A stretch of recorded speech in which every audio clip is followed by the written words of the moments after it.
Tindak pidana pemerkosaan, realitas kasus dan penegakan hukumnya di Indonesia.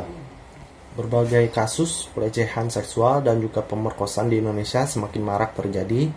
Padahal Undang-Undang Hukum Pidana pada pasal 285 KUHP secara tegas memberikan ancaman bagi setiap pelaku pemerkosaan. Dikatakan bahwa barang siapa dengan kekerasan atau ancaman kekerasan memaksa seorang wanita bersetubuh dengan dia di luar daripada perkawinan diancam karena melakukan perkosaan dengan pidana penjara paling lama 12 tahun, yang menjadi salah satu acuan yang siap menjerat para pelaku tindak pemerkosaan yang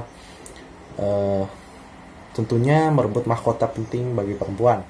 Namun, suara lain melayangkan protes tentang aturan tersebut terlalu dikhususkan untuk perempuan. Bagaimana dengan laki-laki?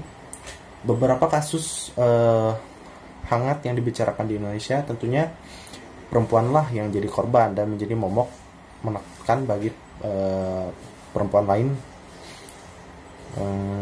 Para pelaku cenderung terlalu sadis, bukan hanya perkosaan namun tak jarang pembunuhan. Hal ini contohnya terjadi pada seorang gadis berumur 14 tahun bernama Yuyu yang diperkosa oleh 14 orang pelaku, bahkan 2 diantaranya masih di bawah umur. Banyaknya faktor penyebab baik ini secara internal maupun eksternal membuat tindak pemerkosaan seolah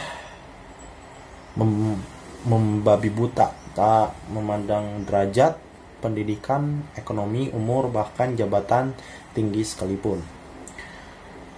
Tindak kejahatan pemerkosaan yang dianggap sebagai pemotong cerahnya masa depan seseorang remaja, tentunya anggapan yang salah itu butuh banyak dukungan dari berbagai kalangan. Bahwasannya seorang korban pemerkosaan juga harus punya masa depan yang cerah. Namun kembali lagi, hukumlah yang paling banyak menentukan suatu kejadian kriminal ini. Saat kejadian kriminal ini sudah terjadi, yaitu menjerat pelaku sesuai aturan hukum yang berlaku, serta menjadi tiang pembatas agar pelaku tidak berkeinginan melakukan kejahatan tersebut.